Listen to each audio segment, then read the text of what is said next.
Hai,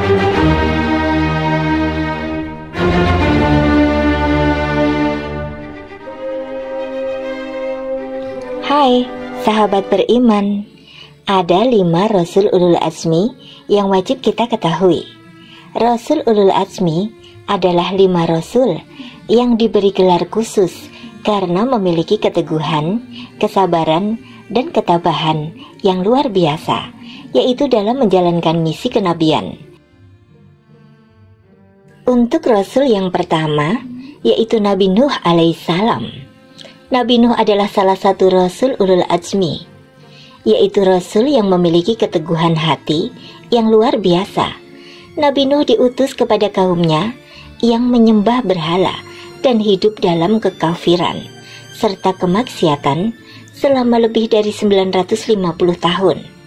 Nabi Nuh berdakwah mengajak kaumnya untuk kembali kepada jalan yang benar. Namun sebagian besar dari mereka itu menolak. Allah kemudian memerintahkan Nabi Nuh untuk membangun sebuah bahtera atau kapal besar sebagai persiapan atas azab yang akan diturunkan, yaitu berupa banjir besar. Ketika banjir mulai datang, hanya sedikit dari kaumnya yang beriman ikut bersamanya naik ke atas bahtera, sementara sisanya tenggelam dalam air bah. Termasuk salah satu yang tenggelam adalah putra Nabi Nuh sendiri, yang menolak ajakan ayahnya untuk ikut naik bahtera dan bertaubat. Setelah banjir surut, bahtera Nabi Nuh mendarat di sebuah bukit. Mereka yang selamat kemudian memulai kehidupan baru dan menyebarkan ajaran tauhid. Nabi Nuh dipandang sebagai simbol kesabaran dan keteguhan, yaitu dalam menyampaikan risalah meski menghadapi penolakan yang keras dari kaumnya. Sahabat beriman, Rasul yang kedua yaitu Nabi Ibrahim alaihissalam. Nabi Ibrahim adalah Rasul yang dikenal sebagai bapak para nabi dan menjadi salah satu tokoh penting dalam 3 agama samawi, Islam, Yahudi, dan Kristen. Nabi Ibrahim lahir di lingkungan yang menyembah berhala. Bahkan ayahnya sendiri adalah seorang pembuat dan penjual berhala. Namun sejak kecil, Nabi Ibrahim tidak percaya pada berhala dan mulai mencari kebenaran tentang Tuhan yang sebenarnya. Setelah mendapat petunjuk dari Allah, Nabi Ibrahim mulai berdakwah kepada kaumnya, termasuk ayahnya, untuk meninggalkan penyembahan berhala dan hanya menyembah Allah. Salah satu peristiwa terkenal dalam kehidupan Nabi Ibrahim adalah ketika ia menghancurkan berhala-berhala yang disembah oleh kaumnya. Hal ini membuat Raja Namrud marah, sehingga ia memerintahkan Nabi Ibrahim untuk dibakar hidup-hidup. Namun atas izin Allah, api yang membakar Nabi Ibrahim menjadi dingin dan tidak menyakitinya. Nabi Ibrahim juga diuji oleh Allah dengan perintah untuk menyembelih putranya, yaitu Nabi Ismail. Ketika Nabi Ibrahim siap melaksanakan perintah ini, Allah menggantikan Nabi Ismail dengan seekor domba. Peristiwa ini menjadi dasar pelaksanaan ibadah kurban dalam ajaran Islam. Nabi Ibrahim dikenang sebagai simbol keimanan yang kuat, ketundukan kepada Allah, dan pengorbanan yang tulus dalam menjalankan perintahnya. Kemudian untuk Rasul yang ketiga, yaitu Nabi Musa alaihissalam. Nabi Musa adalah Rasul yang diutus kepada Bani Israel, salah satu umat yang dikenal keras kepala dan sering melanggar perintah Allah. Nabi Musa lahir di Mesir pada masa pemerintahan Fir'aun, yang terkenal kejam dan sewenang-wenang. Ketika Nabi Musa lahir, Fir'aun memerintahkan agar semua bayi laki-laki dari Bani Israel dibunuh, karena takut akan ramalan bahwa seorang bayi laki-laki dari kalangan mereka akan menggulingkan kekuasaannya. Kemudian, atas izin Allah, ibu Nabi Musa menaruh bayinya di dalam sebuah peti dan menghanyutkannya ke sungai. Bayi Musa kemudian ditemukan, yaitu oleh istri Fir'aun, Asiyah, yang merawatnya hingga dewasa. Ketika dewasa, Nabi Musa secara tidak sengaja membunuh seorang Mesir yang sedang memukul seorang Israel. Karena kejadian itu, Nabi Musa melarikan diri ke Madian, di mana ia menikah dengan putri Nabi Syuaib dan tinggal di sana selama beberapa tahun. Allah kemudian memerintahkan Nabi Musa untuk kembali ke Mesir dan membebaskan Bani Israel dari perbudakan Fir'aun. Dengan dukungan dari saudaranya, Nabi Harun, Nabi Musa berdakwah kepada Fir'aun agar menyembah Allah dan membebaskan Bani Israel. Namun, Fir'aun menolak dan tetap keras kepala. Setelah serangkaian mukjizat yang ditunjukkan Nabi Musa, termasuk tongkat yang berubah menjadi ular besar dan terbelahnya Laut Merah, Allah akhirnya menenggelamkan Fir'aun dan tentaranya ketika mereka mengejar Bani Israel. Nabi Musa dikenal karena mukjizatnya yang besar dan kemampuannya untuk memimpin kaumnya keluar dari penindasan menuju kebebasan. Kitab Taurat yang diturunkan kepada Nabi Musa juga menjadi salah satu kitab suci yang penting dalam Islam. Kemudian untuk Rasul yang keempat, yaitu Nabi Isa alaihissalam. Nabi Isa atau Yesus dalam tradisi Kristen adalah Rasul yang diutus kepada Bani Israel untuk meluruskan ajaran-ajaran yang telah menyimpang. Nabi Isa lahir secara ajaib dari seorang perawan, yaitu Maryam, tanpa campur tangan seorang ayah. Ini adalah salah satu mukjizat besar yang diberikan Allah kepada Nabi Isa. Sejak kecil, Nabi Isa telah menunjukkan tanda-tanda kenabiannya, seperti mampu berbicara saat masih dalam buayan. Selama masa kenabiannya, Nabi Isa melakukan banyak mukjizat, seperti menyembuhkan orang buta dan kusta, menghidupkan orang mati dengan izin Allah, dan membuat burung dari tanah liat yang kemudian hidup dengan izin Allah. Meskipun demikian, banyak dari Bani Israel yang menolak ajarannya dan merencanakan untuk membunuhnya. Menurut kepercayaan Islam, Nabi Isa tidak wafat di kayu salib sebagaimana yang dipercayai dalam agama Kristen, melainkan Allah mengangkatnya ke langit dan akan kembali ke dunia pada akhir zaman untuk menegakkan keadilan. Nabi Isa dikenal sebagai sosok yang penuh kasih sayang, pengampunan, dan ketundukan kepada Allah. Ia juga membawa Injil sebagai penunjuk bagi umatnya. Dan Rasul yang terakhir adalah Nabi Muhammad SAW, yaitu penutup para nabi dan rasul, serta pembawa ajaran Islam.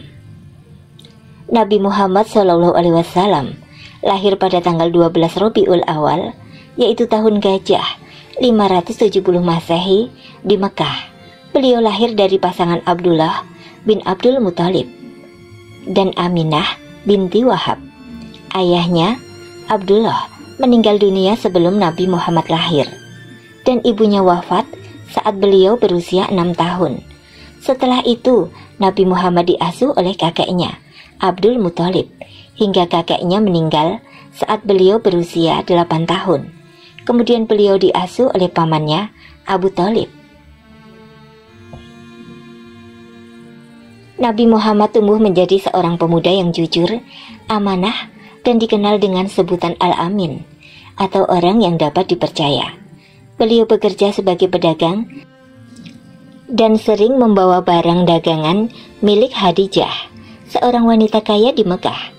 Kejujuran dan integritas Nabi Muhammad membuat Khadijah tertarik, dan mereka akhirnya menikah ketika Nabi Muhammad berusia 25 tahun dan Khadijah berusia 40 tahun.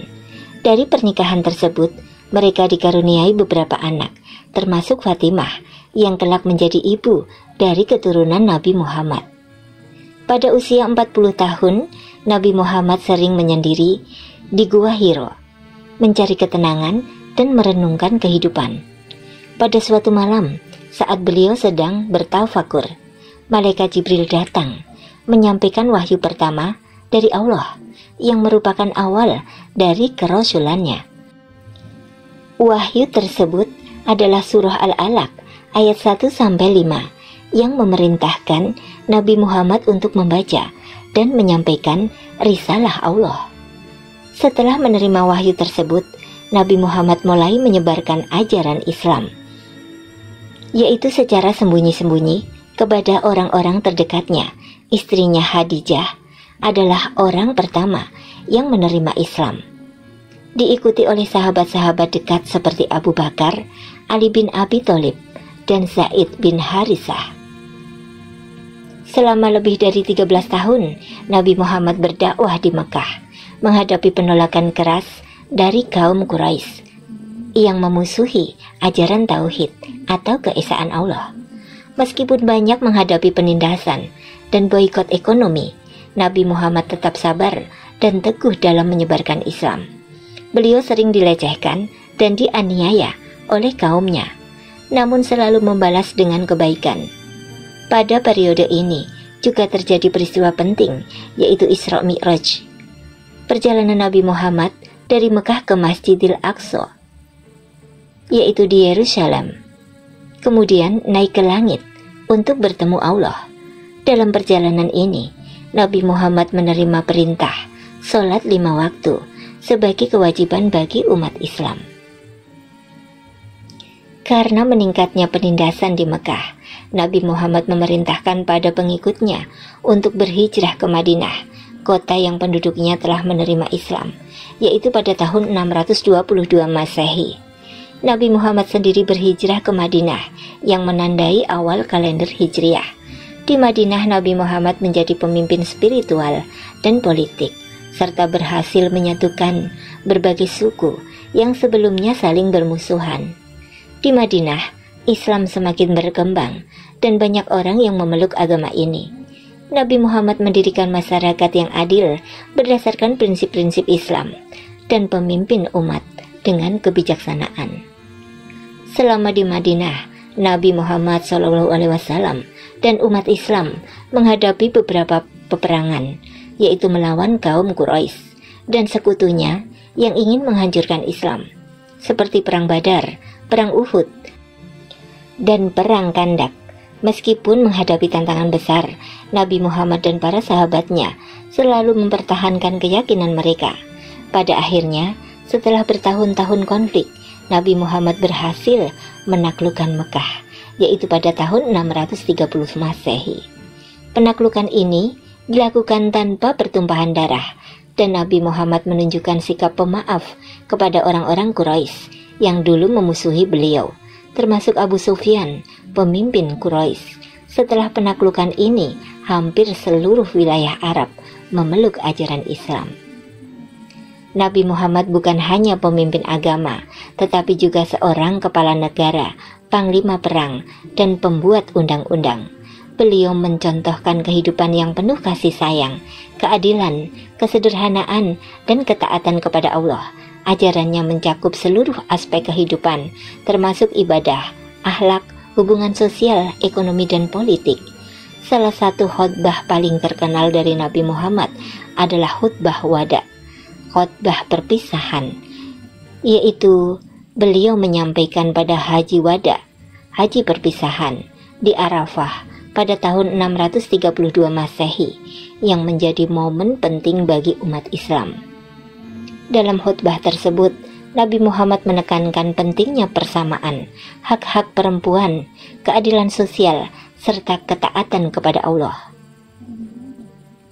Setelah penyebaran Islam selama 23 tahun, Nabi Muhammad wafat pada 8 Juni 632 Masehi di Madinah. Pada usia 63 tahun, beliau meninggalkan ajaran yang terus diikuti oleh umat Islam di seluruh dunia hingga hari ini. Wafatnya Nabi Muhammad menandai berakhirnya era kenabian, karena beliau adalah penutup para nabi atau Khatamun Nabiyyin. Nabi Muhammad SAW dianggap sebagai contoh sempurna atau uswatun hasanah bagi umat Islam. Ajarannya yang terkandung dalam Al-Quran dan hadis menjadi pedoman hidup bagi umat manusia hingga hari kiamat.